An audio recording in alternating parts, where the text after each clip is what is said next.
As pessoas gostam de usar o excedente de energia, mascando. O Ryger Jr. capitalizou esse traço humano, oferecendo um tablete de hortelã. Uma única carranca de desaprovação, ou uma única palavra denotando impaciência com frequência, estragam a venda. E ninguém sabe melhor disso que o vendedor bem-sucedido. Ele trata de controlar seus sentimentos e, como recompensa, estabelece seu salário e escolhe o seu cargo. Observar uma pessoa que cultivou a arte de negociar com sucesso é um aprendizado. Observe o orador público que cultivou esta arte. Repare na firmeza de sua passada quando sobe ao palco. Estude a expressão do seu rosto enquanto domina a plateia com a maestria de sua argumentação. Ele aprendeu a negociar sem conflito. Observe o médico que adquiriu esta arte.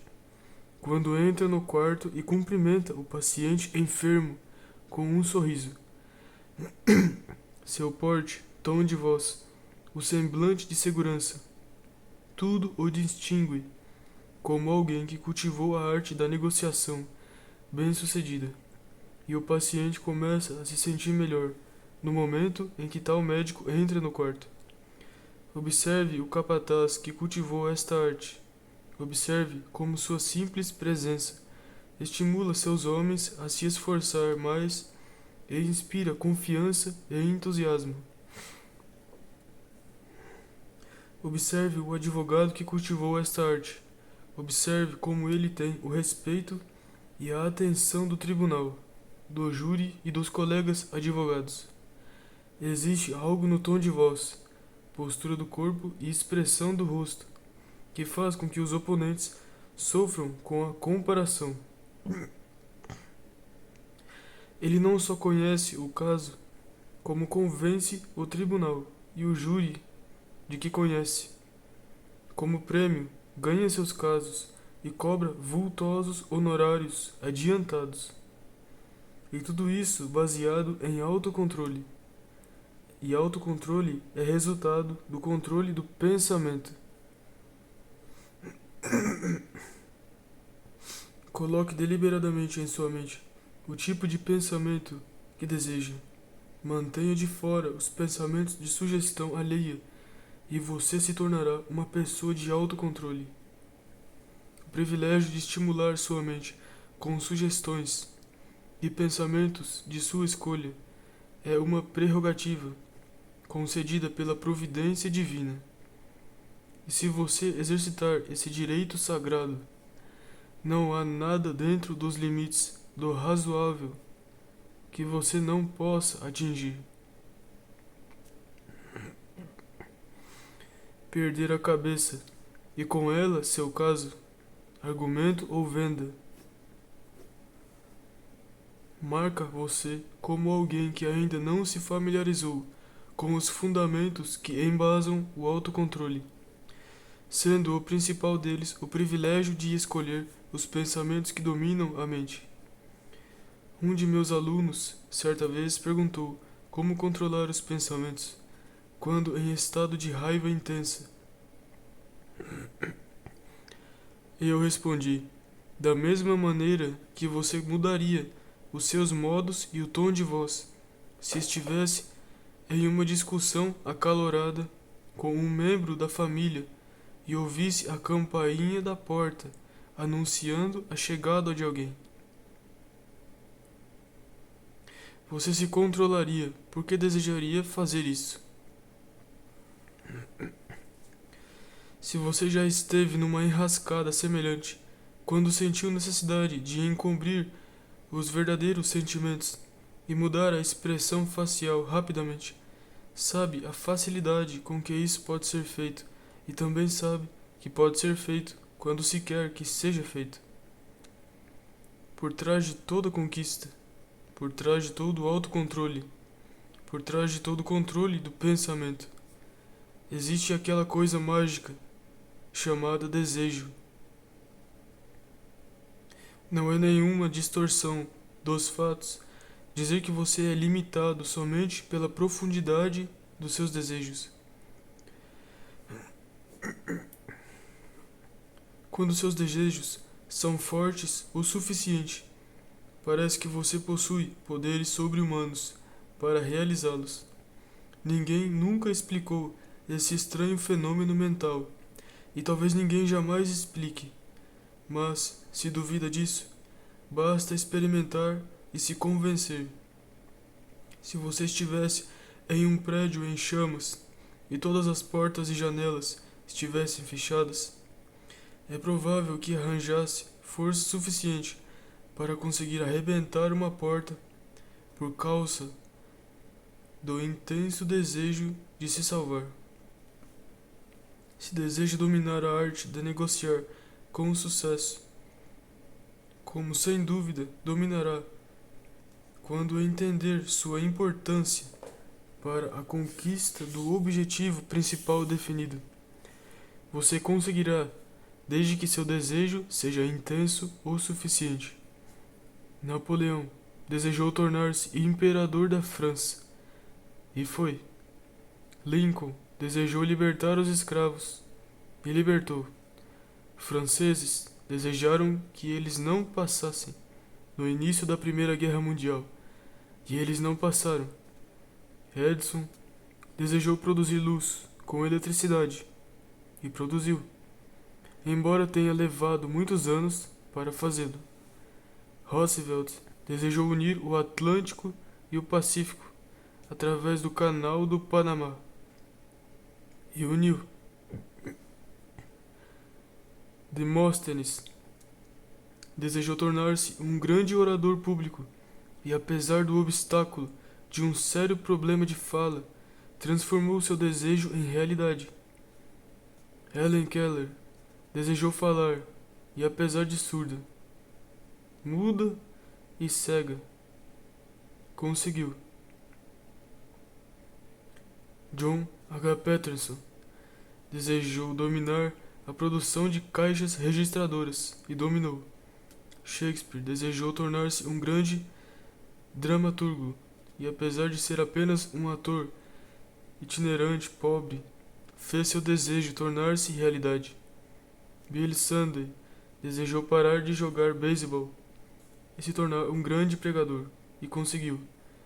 James J. Hill desejou construir um império e, apesar de ser apenas um operador de telégrafo pobre, transformou o desejo em realidade.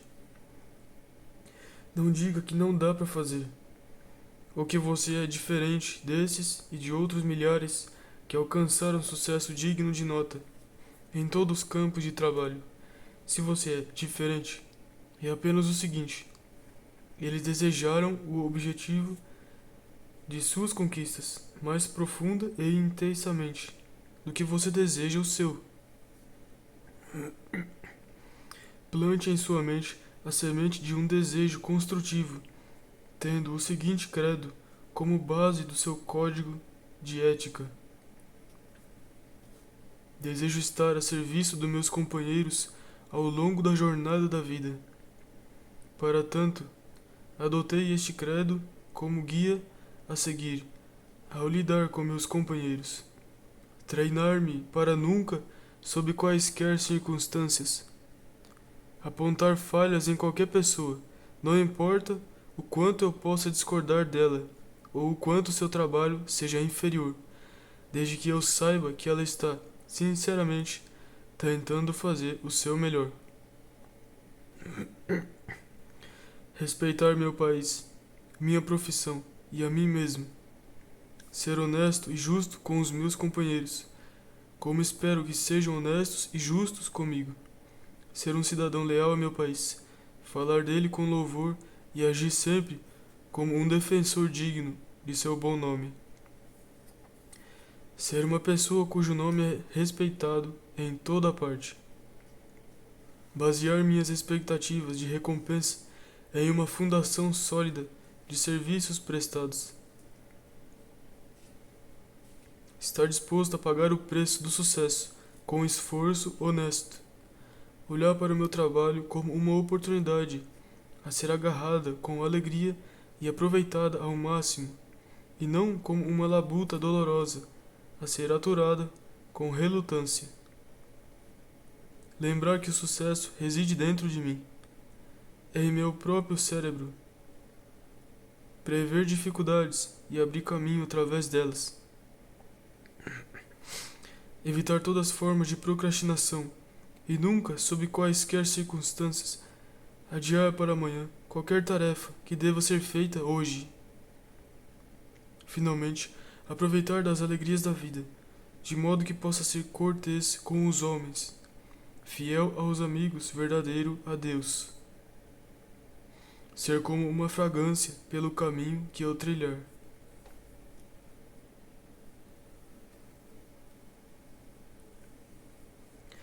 A energia que a maioria das pessoas dissipa pela falta de autocontrole traria, se organizada e usada construtivamente, todos os artigos de primeira necessidade e todos os luxos desejados.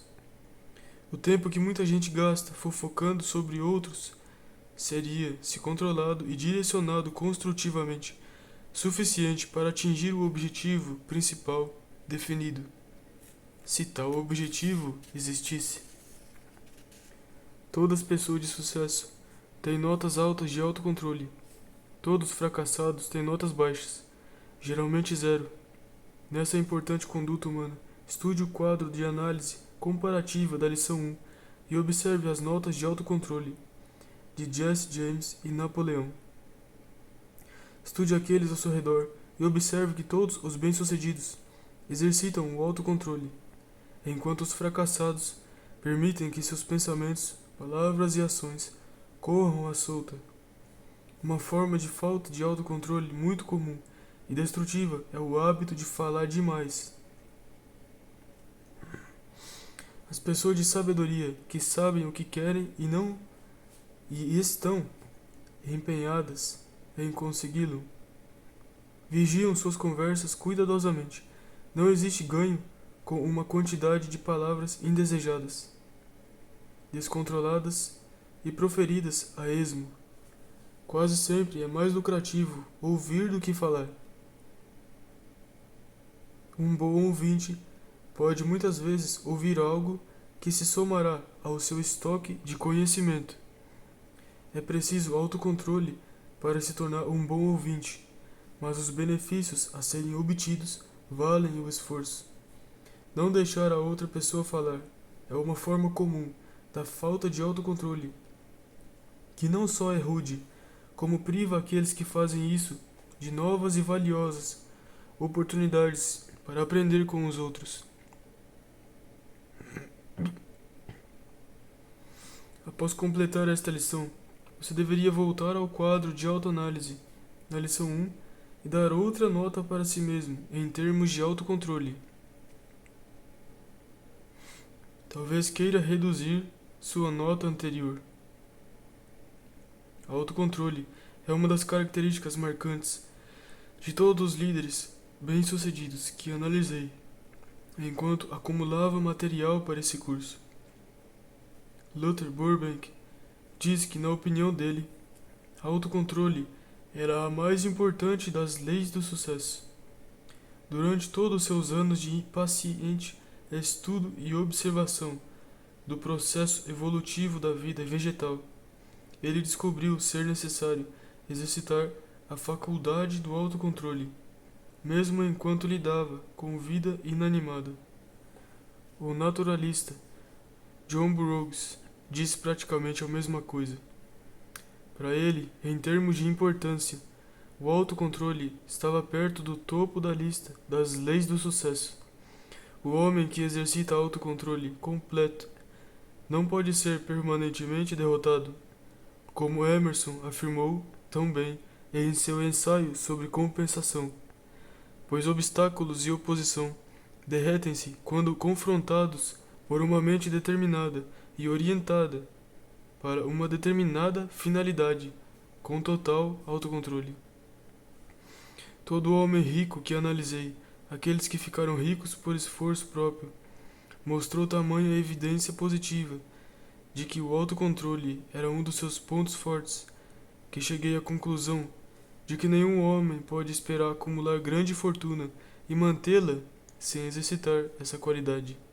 Economizar dinheiro exige exercício de autocontrole da mais elevada ordem, conforme espero ter deixado bem claro na lição 4.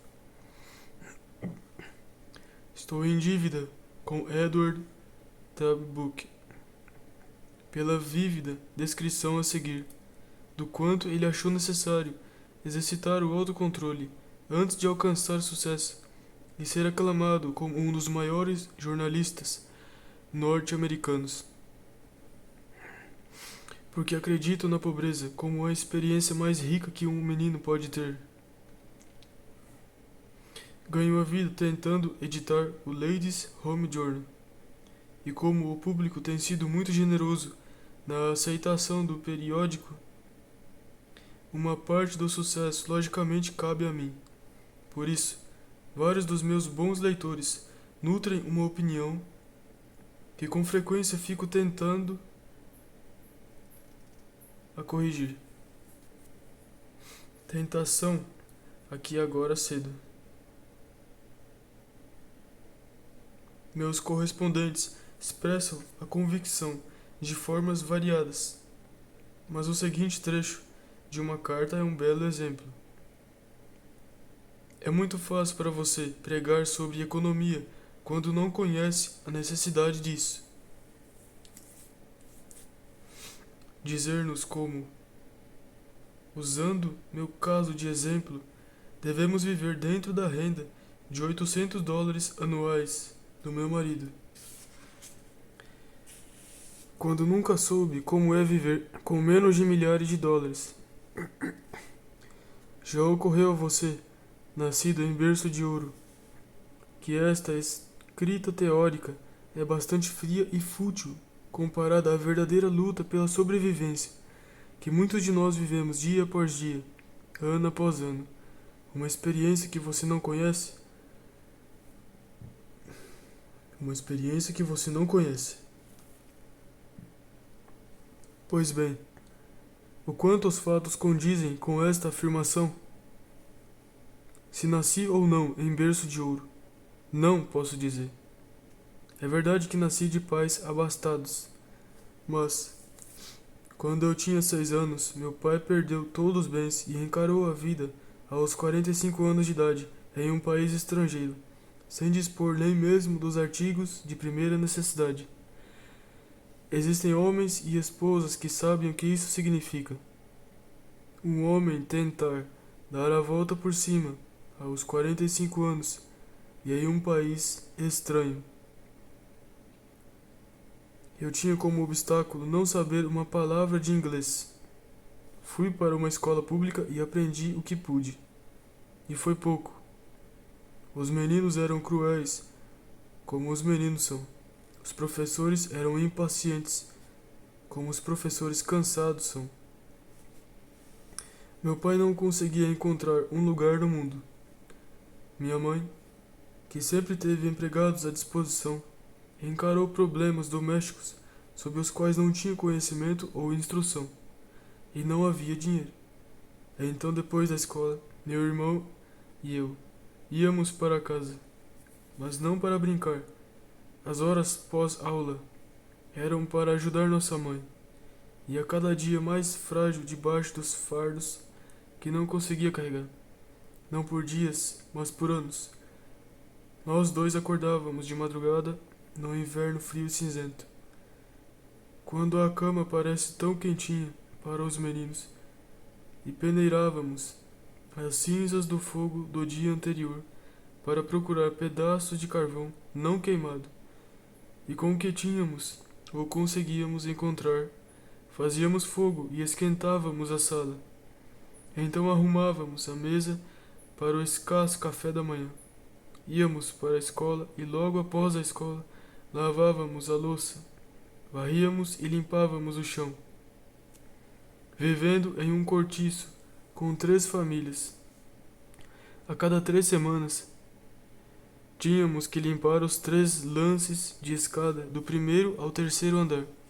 bem como as soleiras e a calçada. O último trabalho era o mais pesado. Nós o fazíamos no sábado, com os meninos da vizinhança olhando de maneira nada gentil. Fazíamos a limpeza ouvindo o estalido da bola e do taco no terreno ao lado. À noite, quando os outros meninos podiam sentar junto à lâmpada ou estudar suas lições, nós dois saíamos com uma cesta para pegar lenha e carvão nos terrenos vizinhos. Ou íamos catar os pedaços de carvão caídos do grande carregamento recebido à tarde por um dos vizinhos, sendo que memorizávamos rapidamente o local durante o dia, esperando que o homem que havia entregue o carvão não tivesse sido muito cuidadoso em juntar os pedaços caídos. Uma experiência que você não conhece. Não conheço? Aos 10 anos de idade, arrumei meu primeiro emprego, lavando as janelas de uma padaria por 15 centavos semanais. Uma semana ou duas depois, recebi permissão para vender pães e bolos no balcão, após a escola, por $1 por semana, lidando com bolos recém-assados e quentinhos, e pães com aroma delicioso. Quando uma migalha mal havia passado por minha boca naquele dia. Então, nas manhãs de sábado, entregava um jornal semanal e vendia a sobra nas ruas. Isso significava 60 a 70 centavos pelo dia trabalhado.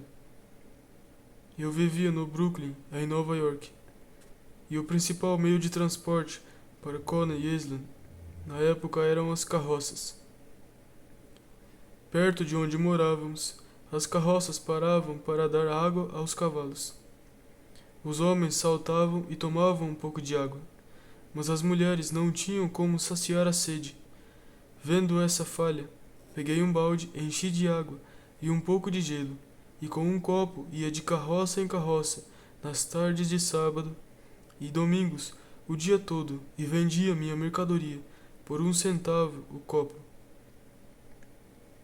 Quando chegou a concorrência, o que aconteceu muito rápido, quando outros meninos perceberam que em um domingo de trabalho eu ganhava de $2 a $3. Espremi um limão ou dois em meu balde e meu líquido se tornou limonada, ao preço de 2 centavos por copo, e o domingo significava $5 para mim.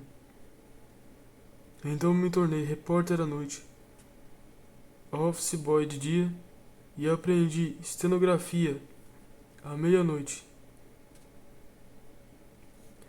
Minha correspondente diz que sustenta a família de marido e filho com $800 por ano, o que eu não sei o que isso significa.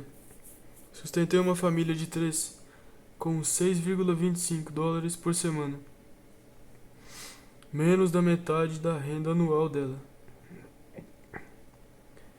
Quando meu irmão e eu juntos ganhamos $800 por ano, nos sentimos ricos. Pela primeira vez, público.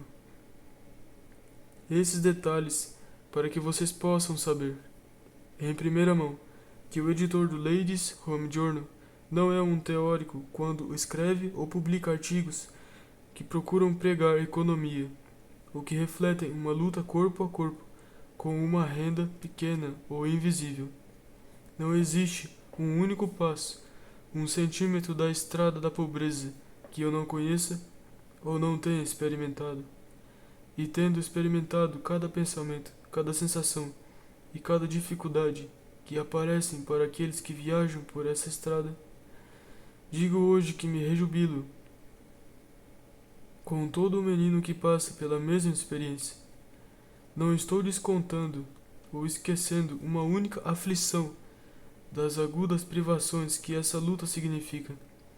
Hoje não trocaria meus anos da mais aguda privação que o menino pode conhecer, nem pularia nenhuma única experiência que possa ter tido. Eu sei o que significa ganhar, não $1, mas 2 centavos. Sei o valor do dinheiro, como não poderia ter aprendido ou conhecido de nenhuma outra maneira. Não poderia ter sido instruído para meu trabalho de maneira mais segura. Não poderia ter chegado a um verdadeiro entendimento do que significa encarar um dia sem um centavo na mão, sem um pedaço de pão no armário da cozinha, sem um pedaço de lenha para o fogo, sem nada para comer. Um menino faminto de 9, 10 anos, com uma mãe frágil e desencorajada. Uma experiência que você não conhece? Não conheço? E ainda assim me regozijo com a experiência, e repito, e invejo todo menino que passa por essa situação. Mas, e aqui está o pivô de minha firme crença na pobreza como uma bênção disfarçada para o menino. Acredito na pobreza como uma condição a ser experimentada e superada, não como uma condição em que se permanecer. Ah, sim, muito bem. Alguns dirão, bastante fácil de falar, mas como sair disso? Ninguém pode definitivamente dizer como. Ninguém me disse. Duas pessoas não conseguem encontrar a mesma saída. Cada uma deve encontrar seu caminho por si. Depende do menino. Eu estava decidido a sair da pobreza porque minha mãe não nasceu nela. Não conseguia aguentá-la e não pertencia a ela. Isso me deu o primeiro alicerce, um objetivo. Então respaldei o objetivo com esforço e força de vontade para trabalhar em qualquer coisa que aparecesse em meu caminho. Não importava o que fosse, desde que significasse a saída. Eu não escolhia, pegava o que aparecia e fazia da melhor maneira que sabia.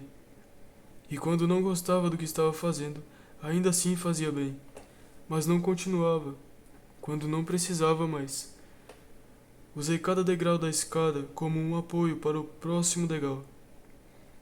Significou esforço, mas do esforço e do trabalho vieram a experiência, o crescimento, o desenvolvimento, a capacidade de entender e ser solidário, a maior herança que um menino pode receber. E nada no mundo pode dar isso ao menino, algo que arda tanto dentro dele quanto a pobreza arde. Por isso, acredito tão firmemente na pobreza, a maior bênção na forma da mais profunda e completa experiência que o menino pode receber.